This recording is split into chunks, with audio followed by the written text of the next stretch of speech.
صدای انجیل تقدیم می کند. درود بر شنوندگان ارجمند. این صدای انجیل است، تنها صدای راستی و حقیقت که از ازل بوده و تا ابد خواهد بود. برنامه‌های ما همه روزه و در همین ساعت از رادیو روی امواج کوتاه پخش می شود. شما می توانید از طریق شبکه‌های اجتماعی فیسبوک، گوگل پلاس و یوتیوب با تایپ فارسی رادیو صدای انجیل با ما در تماس باشید. آدرس ایمیل ما از این قرار است: radioenjil@gmail.com. تکرار می کنم، آدرس ایمیل ما radioenjil@gmail.com و تلفن تماس ما 201 616 920 1791. تکرار می کنم، 201 616 920 1791. از شما دعوت می کنیم که به برنامه این ساعت صدای انجیل توجه فرمایید.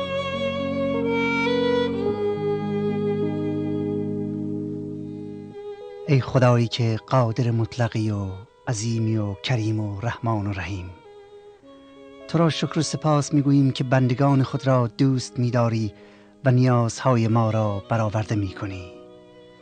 تو را شکر می‌کنیم برای سلامتی جسم و جان. تو را شکر می‌کنیم برای غذای روزانه، برای لباس و برای منزل، برای دوستان و برای خانواده، برای رحمت تو و برای بخشش تو. خدایا اعتراف می‌کنیم که ما لیاقت این همه الطاف تو را نداریم. آنچه داریم و آنچه به ما عطا می‌کنی همه‌اش سخن از فیض تو دارند.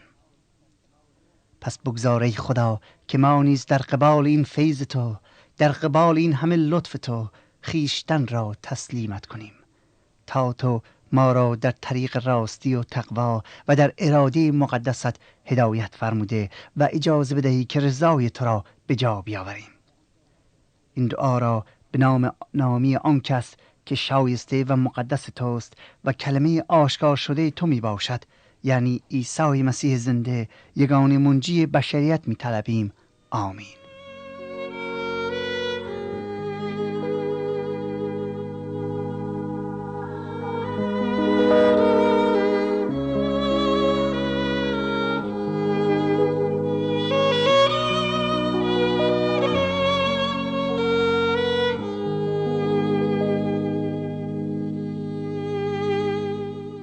عیسی مسیح می‌فرماید: من آمدم تا گناهکاران را بجویم و نجات بخشم.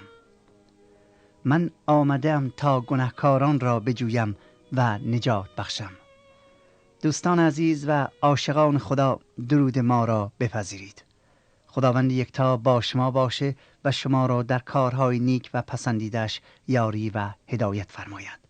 من برادر شما و غلام نالایق عیسی مسیح، کشیش سید رضا مسعودی، نیم ساعت آینده را در خدمتتون خواهم بود و از کلام خدا یکتا، زندگی و تعلیمات عیسی مسیح مولا و نجات دهنده زنده بشریت، آیاتی براتون میخونم و توضیحاتی جهت روشن ساختن اذهان شما یاران عزیز تقدیم میکنم تا شما با او که تنها امید انسانهای گناهکار است آشنا شده و نه فقط متوجه طریق حق در او بشوید، بلکه به سوی او بیایید و پیرو او بشوید، زیرا در او حیات و نجات هست.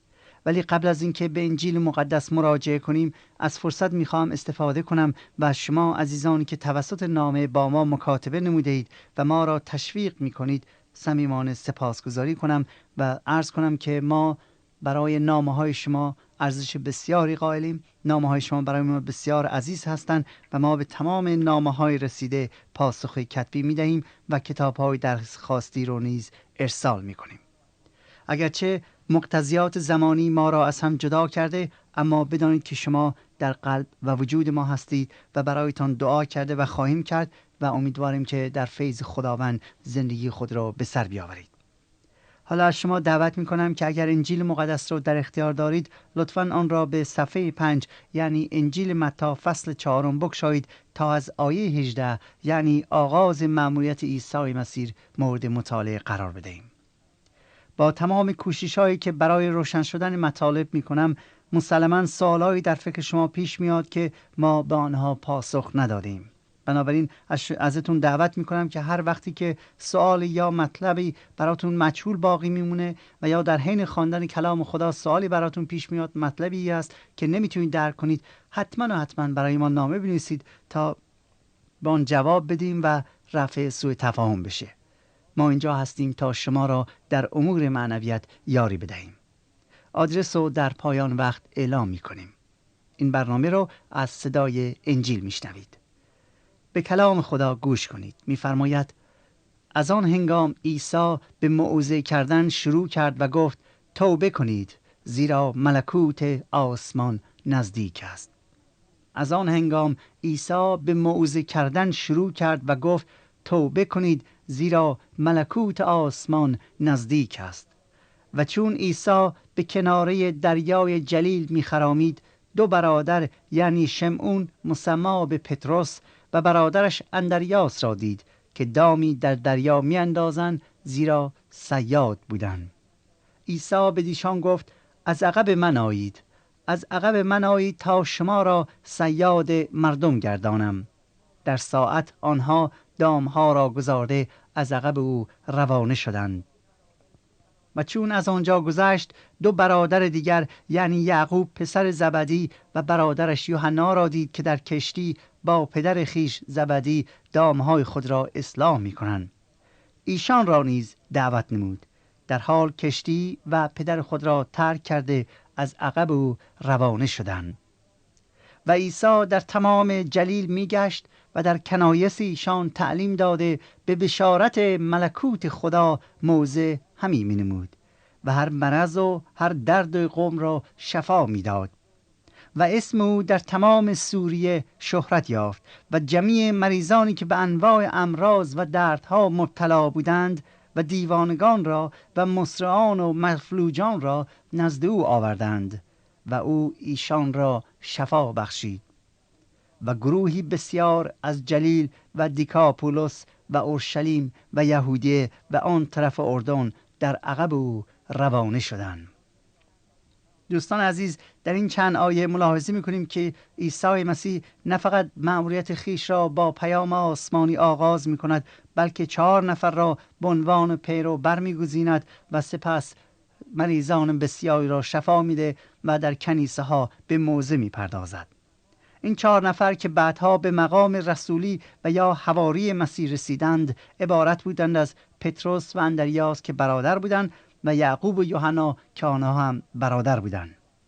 عیسی مسیح حواریون خود را از میان پست‌ترین مردم اجتماع آن زمان برمی‌گزیند.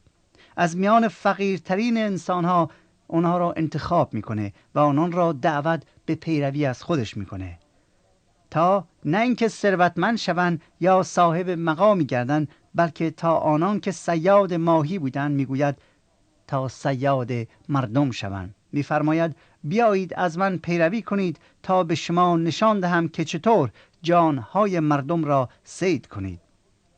مقصود این است که بیایید روش تسخیر کردن قلبهای مردم را برای وارد شدن به ملکوت خدا یاد بگیرید. روشی که عیسی مسیح با زندگیش، با گفتارش، با اعمالش عملاً به آنها نشان می‌دهد. روش محبت، روش خدمت، روش از خودگذشتگی و سرانجام روش جانبازی و فدا شدن در راه مردم. از همان ابتدا عیسی مسیح به حواریون خود نشان می‌دهد که راه و روش او در مأموریتش که خدا به او عطا کرده راه زور و شمشیر نیست، راه حیله‌گری و حقه‌بازی نیست، بلکه راه محبت و راه از خودگذشتگی است، نه راه زور و شمشیر. نظر به این که در فصل‌های بعد بیشتر در مورد این 4 برگزیده مسیح و بقیه حواریونش صحبت خواهیم کرد، توجه خود را به بقیه آیات فصل 4 جلب می‌کنیم. در آیه 23 می‌فرماید که عیسی مسیح در سرتاسر جلیل می‌رفت و در کنیسه یا همان عبادتگاه یهودیان 2 کار مهم را انجام می‌داد. اول مردم را از کتاب مقدس تعلیم می‌داد. تعلیم دادن یعنی بازگو کردن معنی آیات و تفسیر آن. و دوم می‌فرماید که به بشارت ملکوت خدا موعظه می‌کرد، یعنی مژده میداد که خدا به زودی سلطنت خود را بر این جهان برقرار می کند. مردم را دعوت می کرد که به او ایمان بیاورند. او مأموریتش را اول در میان مردمی که اشتیاق روحانی برای خدا داشتن آغاز می کند. او وارد کنیسه میشه یا عبادتگاه، جایی که مردم می رفتن خدا را پرستش کنند. وارد کنیسه ها می شد و کلام خدا را بشارت و تعلیم می داد. پیام مسیح همیشه همراه با معجزه بود. او ادعای خود را با معجزه ثابت می کرد. اگرچه او معجزه را برای اثبات پیامش به کار نمی برد، ولی مردم شاهد قدرت عظیم او بودند و پیام او را می شنیدند و می دانستند که درست است. می دانستند که ادعای مسیح درست و کامله. چرا؟ چون معجزاتی که مسیح می کرد هیچ کسی دیگری جز خدا قادر نبود آن را انجام بدهد. آیه 24 می گوید عیسی انواع مریضان را شفا می داد و هر دیوانه و هر غشی و هر افلیجی را سلامتی می بخشید. معجزه‌اش شعبده بازی نبود که مردم را مشکوک نماید، بلکه همه شاهد بودند که مثلا فلان افلیج که هر روز در کنار دروازه می نشست و گدایی می کرد حالا صحیح و سالم و سر حال مشغول راه رفتن و کار است. و یا آن نابینا که همیشه گدایی می کرد و سر کوچه می نشست الان به طور بینا در میان مردم آشکار میشه و می بینه و مشغول به زندگیه. معجزات مسیح آنچنان شهرتش رو پراکنده میکنه که در آیه 5 میگوید مردم از تمام نواحی حتی از آن طرف اردن و سوریه به دنبالش میرفتند. مردم زیادی از شهرهای مختلف به دنبال عیسی میآیند. دیکاپولوس به معنی 10 شهر است. به زودی نام مسیح در سرتاسر اسرائیل و سوریه و اردن شهرت می‌یابد. اما فصل 5 از انجیل متی بیان کننده تعلیمات و دستورات عیسی مسیح برای پیروان او می باشد که تا فصل 8 ادامه دارد. این قسمت از تعلیم مسیح به موضع بر سر کوه مسما می باشد و از معروفترین خطابه او و معروفترین اوامر مقدسش است که در این 3 فصل ذکر شده است. اولین مطلبی که در مورد فصل 5 یا این موضع و یا دستورات آسمانی باید مورد توجه قرار بدهیم این است که توجه مسیح یا روی سخنان او به شاگردان و پیروانش می باشد، یعنی به آنانی که او را پذیرفتند. مسیح به آنها تعلیم می‌دهد که چه بکنند و یا چه نکنند و چگونه رفتاری داشته باشند و حتی چگونه فکر کنند و چطور زندگی نمایند. و حالا که از او پیروی می‌کنند، حالا خداوند چه مقامی به آنها عطا کرده و این مقام، این افتخارات که از جانب خدا نصیبشون شده دارای مسئولیت‌های زیادی نیز میباشد. به عبارت دیگر حالا که آنها مسیحی شدند، پیرو مسیح هستند، بایستی مسئولیت‌هایی را هم به عهده بگیرند. 12 آیه اول به خوشا به حالها مسما میباشند که روی هر یک از آنها میشه موعظه ها کرد و حتی به زبان فارسی نیز کتابی به اسم راز شادمانی چاپ شده است که البته خارج از برنامه ماست. اما اجازه میخواهم ابتدا این کلمات جاودانی و تسلی بخش را خدمتتون بخونم تا شما که دل به منجی سپرده اید با شنیدن کلامش روح و جان خود را زنده سازید. ابتدا آیات را میخوانم و بعد در موردشان توضیحاتی به عرضتان میرسانم. فصل 5 از انجیل مقدس متی. و گروهی بسیار دیده بر فراز کوه آمد و وقتی که او بنشست شاگردانش نزد او حاضر شدند. آنگاه عیسی دهان خود را گشوده ایشان را تعلیم داد و گفت خوشا به حال مسکینان در روح، زیرا ملکوت آسمان از آن ایشان است. خوشا به حال ماتمیان، زیرا ایشان تسلی خواهند یافت. خوشا به حال حلیمان، زیرا ایشان وارث زمین خواهند شد. خوشا به حال گرسنگان و تشنگان عدالت، زیرا ایشان سیر خواهند شد. خوشا به حال رحم کنندگان، زیرا بر ایشان رحم کرده خواهد شد. خوشا به حال پاک دلان، زیرا ایشان خدا را خواهند دید. خوشا به حال صلح کنندگان، زیرا ایشان پسران خدا خوانده خواهند شد. خوشا به حال زحمت کشان برای عدالت، زیرا ملکوت آسمان از آن ایشان است. خوشحال باشید چون شما را فوش گویند و جفا رسانند. خوشحال باشید چون شما را فوش گویند و جفا رسانند و به خاطر نام من هر سخن بدی بر شما کاذبانه گویند. خوش باشید و شادی عظیم نمایید، زیرا اجر شما در آسمان عظیم است، زیرا که به همین طور بر انبیای قبل از شما جفا میرسانیدند. دوستان عزیز، این 12 آیه رفتار و شخصیتی که عیسی مسیح از پیروانش انتظار دارد را به طور خلاصه بازگو می کند. در آیه اول می گوید یک روز که جمعیت زیادی دور مسیح جمع شده بودند، عیسی با شاگردانش و نه با جماعت به بالای تپه می رود و در آنجا رو به شاگردانش می کند و با آنها اینطور تعلیم می دهد. آیه 3 می فرماید خوشا به حال مسکینان در روح، زیرا ملکوت آسمان از آن ایشان است. و یا خوشا به حال مسکینان روح، زیرا ملکوت آسمان از آن ایشان است. یا خوشبختند کسانی که فروتنند. چرا؟ چون از برکات خداوندی برخوردار می شوند. فروتنی اولین شرط بقا در ایمان به مسیح است. دقت کنید، فروتنی اولین شرط بقا در ایمان به مسیح است. منظورم اینه که مسیحیت یعنی فروتنی، یا نباید حتی برای یک لحظه هم که شده روح فروتنی را از خود جدا کنیم. میتوان گفت که مسیح از ما دعوت میکند که همان روح رو در خود داشته باشیم. در این آیات عیسی مسیح در واقع نحوه صاحب ملیت شدن در ملکوت الهی را برای ما تشریح میکند. دقت کنید، آیه نمیگوید که چطور فروتن شویم، بلکه میگوید چه خوشبختند کسانی که فروتنی را پیش خود کردند. راستی دوستان عزیز، آیا شما این صفت شایسته الهی را در خود دارید؟ فراموش نکنید که هر چقدر بیشتر فروتن شوید، بیش از برکات الهی برخوردار خواهید شد.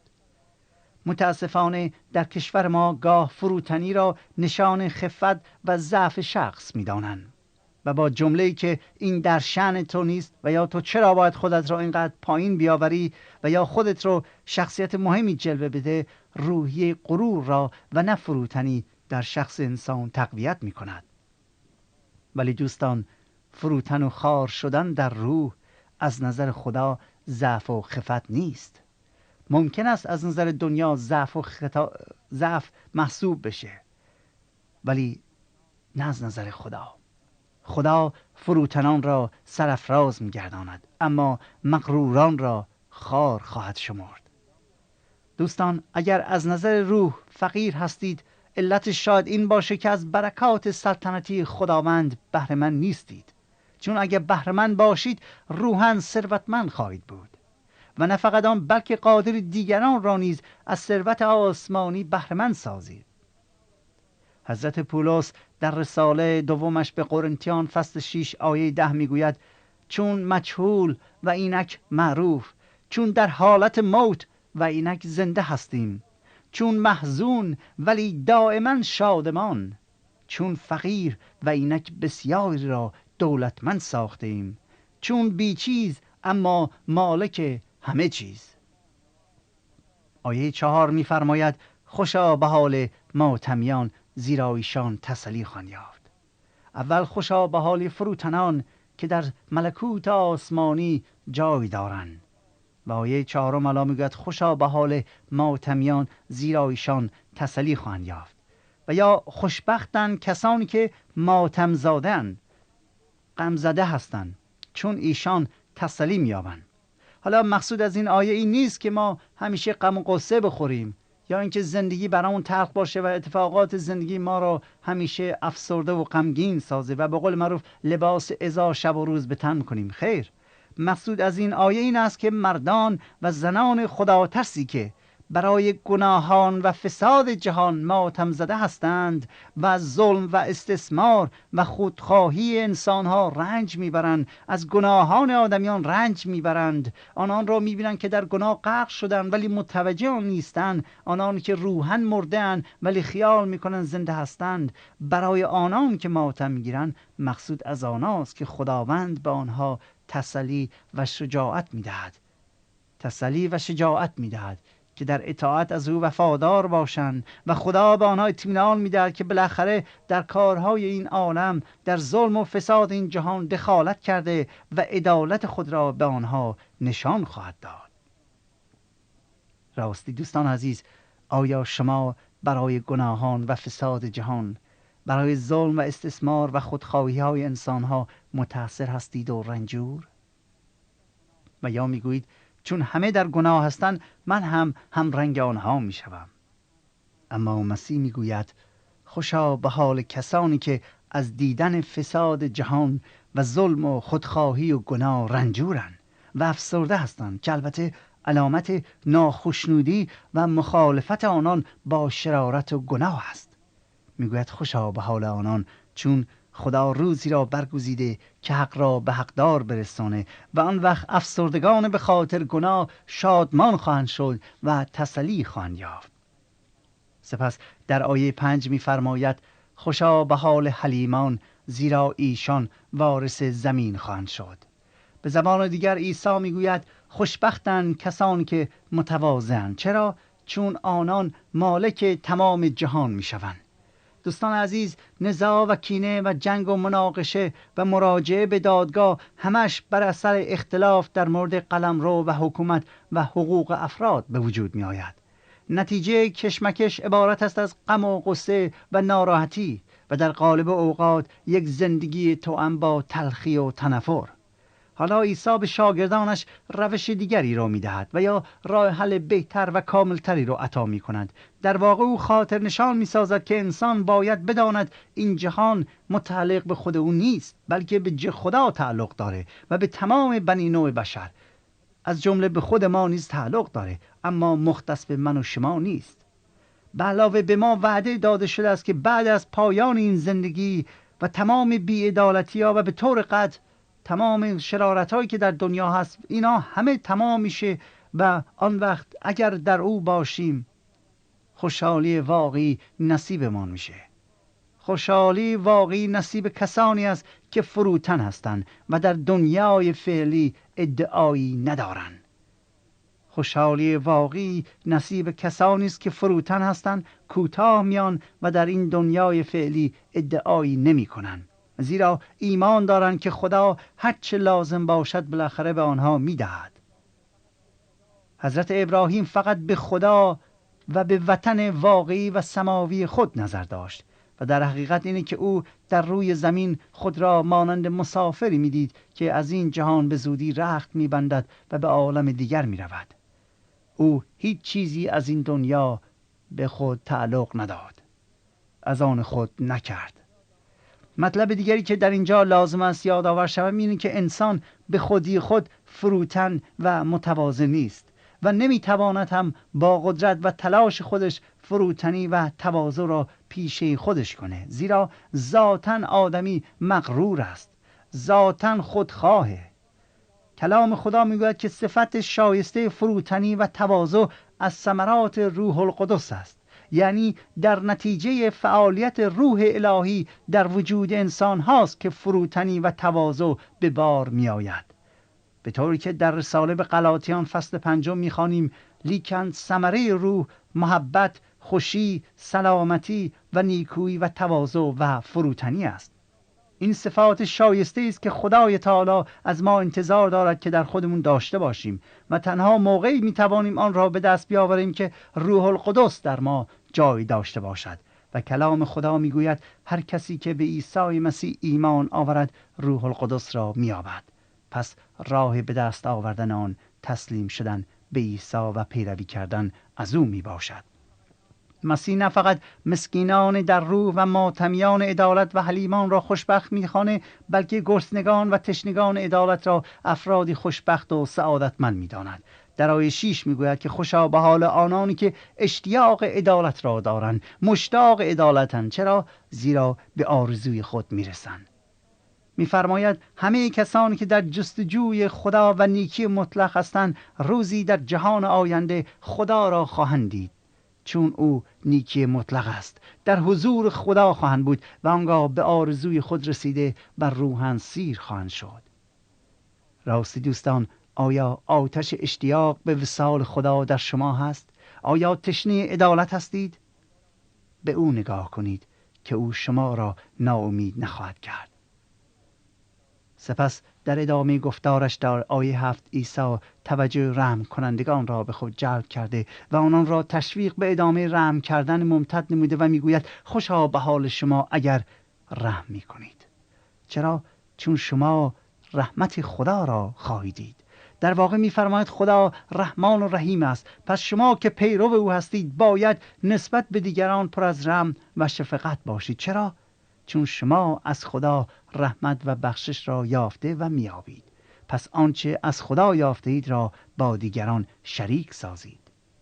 سپس در آیه 8 پاکدلان را خطاب کرده و آنان را تشویق می‌کند که در این دنیای مملو از ظلمت و شرارت که در هر چیز آن گناه رخنه کرده است پاکدل باقی بمانند. چرا؟ چون اگرچه در این دنیا ممکن است به خاطر پاکدلیشون همه چیز را از دست بدهند و به قول معروف در همه حال ضرر کنند، ولی سرانجام پاکدلی بی اندازه پرارزش و گرانبهاست و اون اینه که خدا را خواهند دید. سرانجام پاکدلی این است که به حضور خدا برسند.